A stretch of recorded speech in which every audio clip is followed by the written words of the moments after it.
Hello, and welcome to Norfolk Historical Society's podcast, bringing local history to life.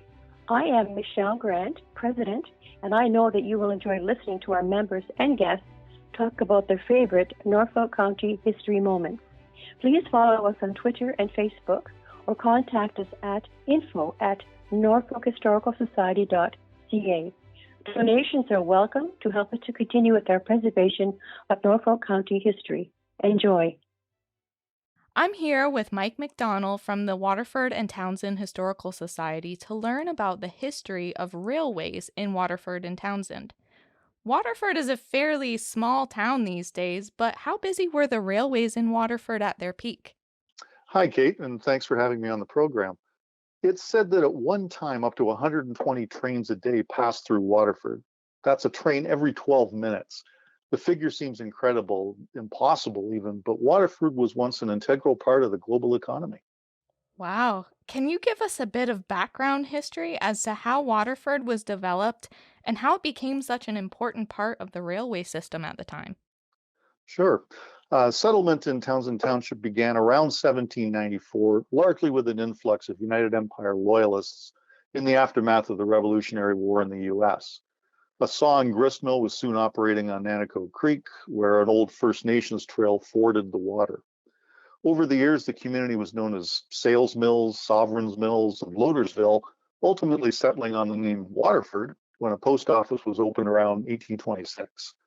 Much of the township was initially covered with forest, and below that forest canopy was a rich, loamy soil ideal for agriculture, whose production quickly flourished.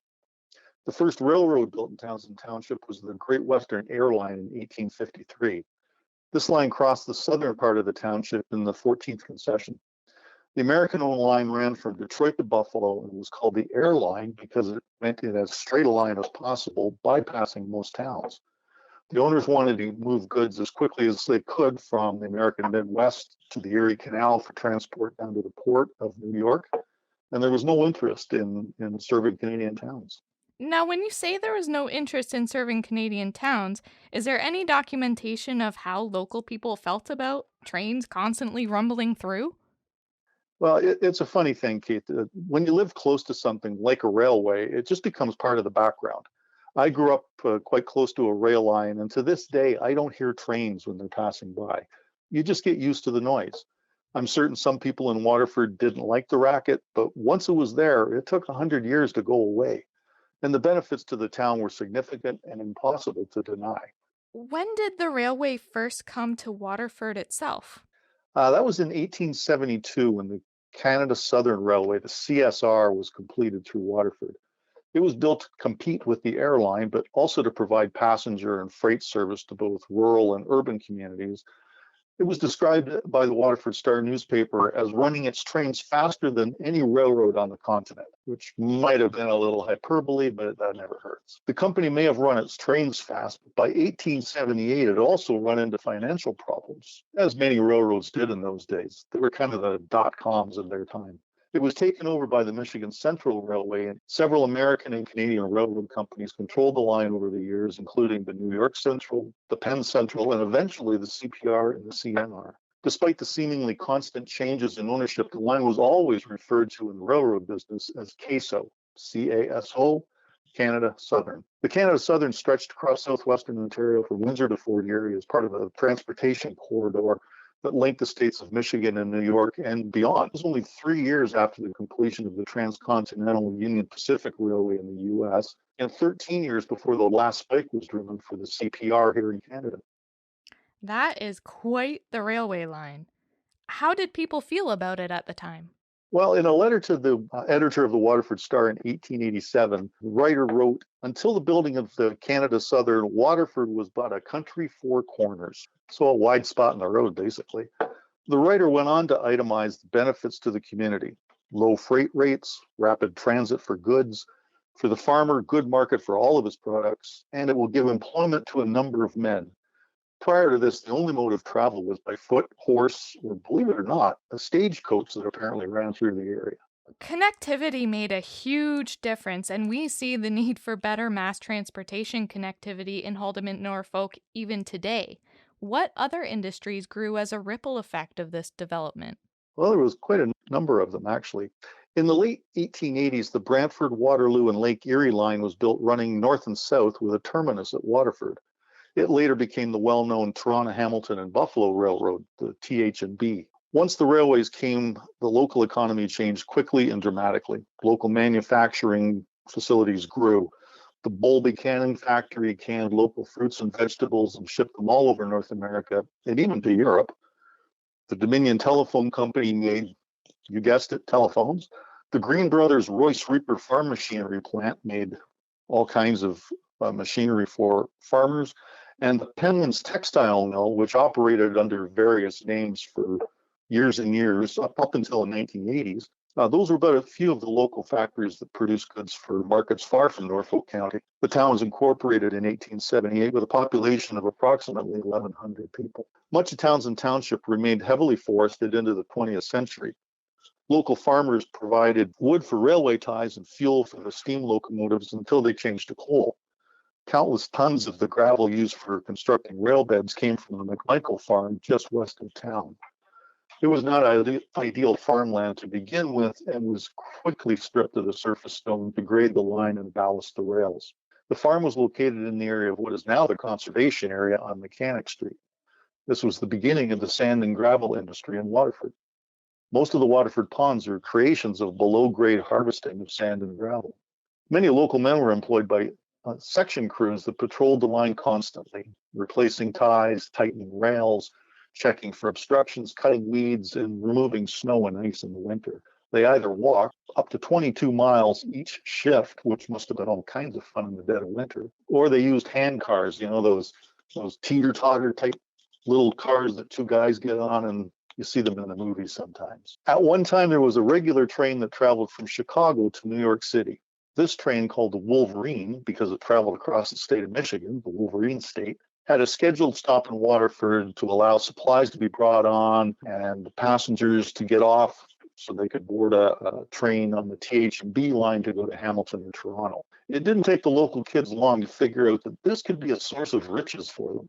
Waterford boys sold newspapers and the Saturday Evening Post to travelers. Kids caught frogs and turtles in the pond and sold them to the dining car chefs for turtle soup and frog's legs, I guess. Somebody come up with an ill-conceived plan to provide fresh fish for the railways that involved stocking the pond with a non-indigenous species of carp. Well, of course, these strange carp decimated the turtle and frog populations, and the ponds were eventually rid of the scavengers by using nets to trap them. Ecology is not a new thing. So what is the historical significance of the Waterford rail station? Well, the main railway station, which still stands, was situated a block or so to the east of its current location when it was built in the 1870s. It was a Union station in that it served trains on both the Canada Southern and the TH&B lines. The 150-year-old building survives because of the support of local organizations and volunteers. By the 1890s, from Waterford, you could travel by rail to Toronto in about 2.5 hours. That's not really much different than the time it now takes to drive to Burlington, catch the GO train, and go on into Union Station in Toronto. Connections would take you anywhere you wanted to go in North America, all beginning by standing on the station platform in Waterford. So how did public opinion change from the airline days of 1853 with trade-focused rail usage to the passenger train era? Well, I found an account of trains passing through Waterford that includes memories of, and I'm quoting here, passenger trains as they came thundering down the steel rails, many passengers at the brightly lit dinner tables of the dining cars, enjoying the luxurious surroundings and the elaborate menu that characterized trains of that era. Picture the opulent ambiance of the Orient Express without the murder, and you get the idea. There's the marketing tagline. So how did the local rail system evolve into the 1900s and ultimately end? Well, in 1916, the Lake Erie and Northern, the LENN, was completed, providing both passenger and rail service on a north-south line. It was affectionately known as the late, early, or never, and also as the late every night. So I'm kind of taking from that the schedule was more a guideline rather than an actual rule. It ran from Port Dover up to Galt, which is now part of Cambridge, and Waterford's Black Bridge, which is actually a viaduct, was built by the LENN. It was an electric line that ran on power supplied by overhead wires, a system very similar to Toronto streetcars. Often it operated with only a single car passing through the countryside, as if a TTC trolley car had jumped the Queen Street track and somehow found itself in the cornfields of Norfolk County. At its height in 1921, this line carried an incredible 600,000 passengers in that year alone. Mind you, this is the entire line from Port Dover all the way up to Galt, so people taking short trips, longer trips sometimes. This passenger service ran until 1955, when it was canceled due to the increased use of the automobile after World War II. During its heyday, it was a favorite of people traveling to Port Dover for a day at the beach. Hundreds of people would pack these trains, and they were made up of several cars to accommodate everyone. This necessitated the use of an electric engine to pull the loaded passenger cars. The coaches were so packed that some riders were known to cling to the outside rather than suffer the heat and crowding inside. There was no social distancing during those trips. Regular freight service continued until the early 1960s, with flag service carrying on until 1969. Now, flag service was used in some rural areas where at designated spots, a farmer or a traveler could just wave down the train and board or load his goods on and carry on. Are there any remnants of the Lake Erie Northern days that people can still check out to this day? There sure are. If you look carefully along the Waterford Heritage Trail between Waterford and Simcoe, which was the LE&N line, you can still see wide, flat areas that were locations of sidings. There's also evidence of loading platforms alongside the trail for some of these flag stops. The long ago demolished LE&N station was next to the silos at the south end of Black Bridge. All that remains are a few foundation stones off to the side of the trail. Adjacent to the LE&N station was Green's Woods, part of which still exists, a favorite spot of picnickers who traveled by train from Brantford or elsewhere to enjoy all the Waterford had to offer. At the end of the day, the conductor would announce, "All aboard!" and the clattering, swaying train would take the weary day trippers home. Now, we spoke about the economic benefits a railway brought to Waterford and the region, but what were some of the negative impacts? Well, whenever something good comes along, something bad comes along with it, I guess. And although the railways brought a lot of prosperity to the area, things were not always positive. Prior to 1930, the Main Street Bridge didn't exist. The street took a bend at the downtown Gore and crossed Nanaco Creek at a level crossing above the dam. There were no wigwags at that crossing, and it was controlled by a flagman. On a frigid morning in December 1928, a car approached the crossing from the south. The slope leading down to the crossing was icy, and the driver was unable to stop, despite the frantic actions of the flagman.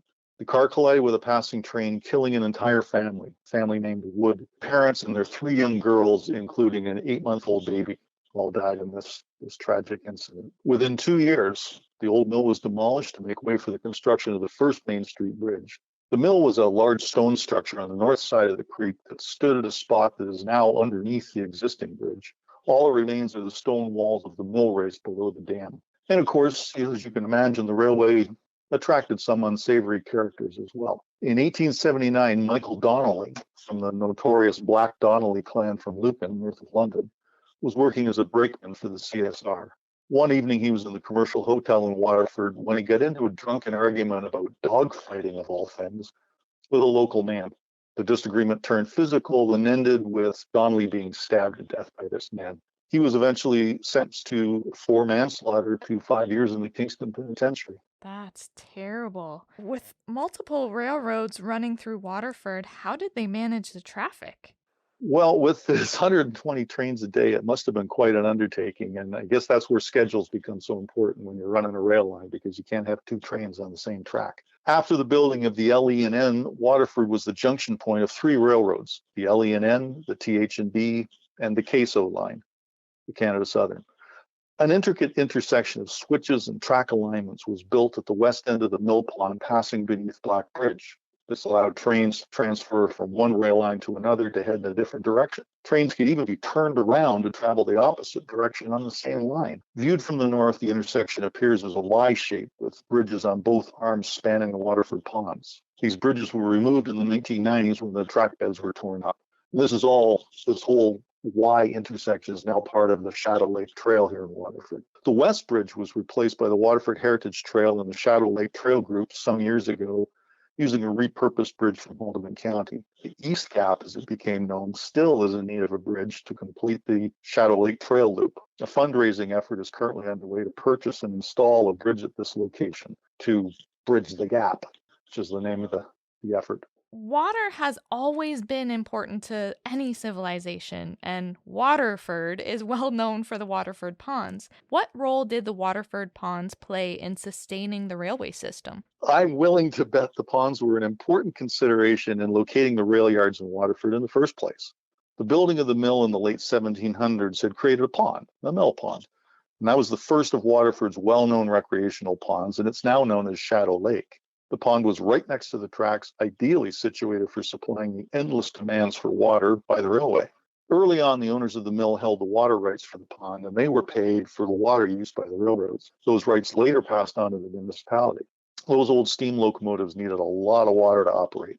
They'd use up to 40 to 45 gallons of water for each mile of travel. Trains were equipped with a tender car, which was hooked up directly behind the engine that held both fuel in the form of wood and later coal and water. Stopping to fill from a water tower took time and played havoc with the train schedules. In 1893, a track pan system was installed east of Main Street. A metal pan, maybe up to a half a kilometer in length or so, was built between the rails and filled with water pumped up from Nanticoke Creek. A special scoop beneath the tender car was lowered into the pan as the train kept moving. Water was forced up into the storage tank for the forward motion of the train. This was quite an operation. I've seen a film of it, and it was quite a thing.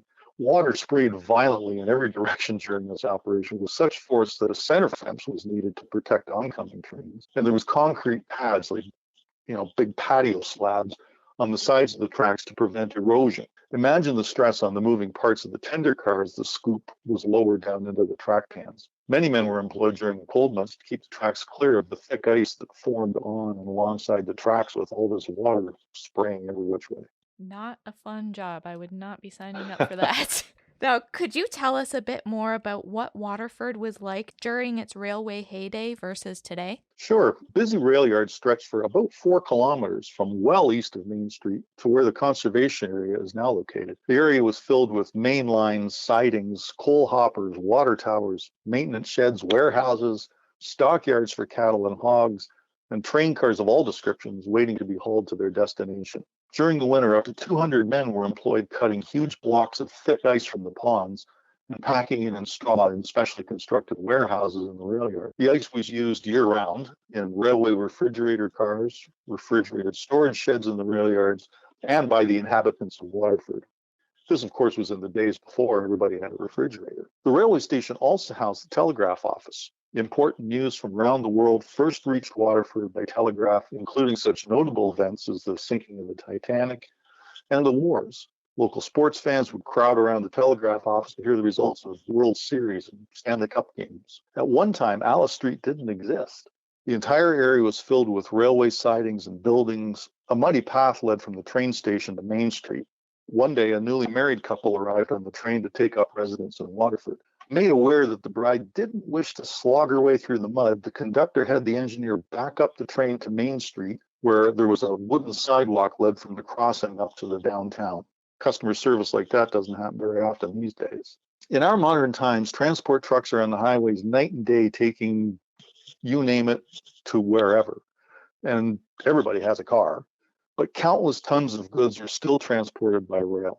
The next time you're catching a GO train and a freight train rumbles through the station, pay attention to the variety of cars that make up the train. Car carriers loaded with automobiles from the Oakville Ford plant and the GM plant in Oshawa, tanker cars carrying who knows what kind of chemicals, hopper cars loaded with grains and all sorts of other granular material, box cars and shipping containers loaded onto flat cars loaded with goods from all over the world, you name it. It's all imported and carried by train to get where it needs to go. Trains may be long gone from Waterford, but they remain a vital part of Canada's economy. So when you take a walk or a bike ride on Waterford's Shadow Lake Trail or on the Waterford Heritage Trail, stop for a moment and imagine what it was like 100 years ago. Stand on the Black Bridge and visualize the busy rail yard that once thrived below.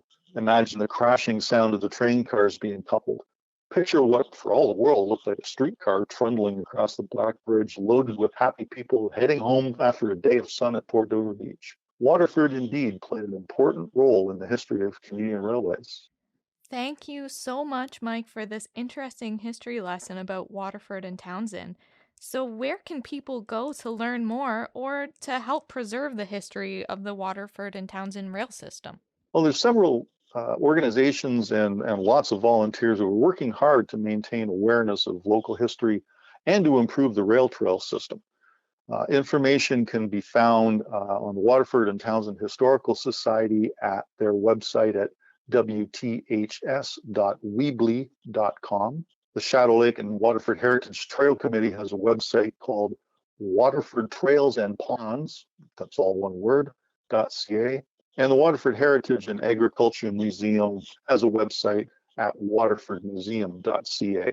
All these organizations are doing their best to make improvements and to maintain what we already have here in Waterford as far as the rail trail system, which is used by an awful lot of people locally and especially during the pandemic, a lot of people from outside the area. Wonderful. Well, thank you so much. All right. Thanks very much, Kate. It's been a pleasure to be here.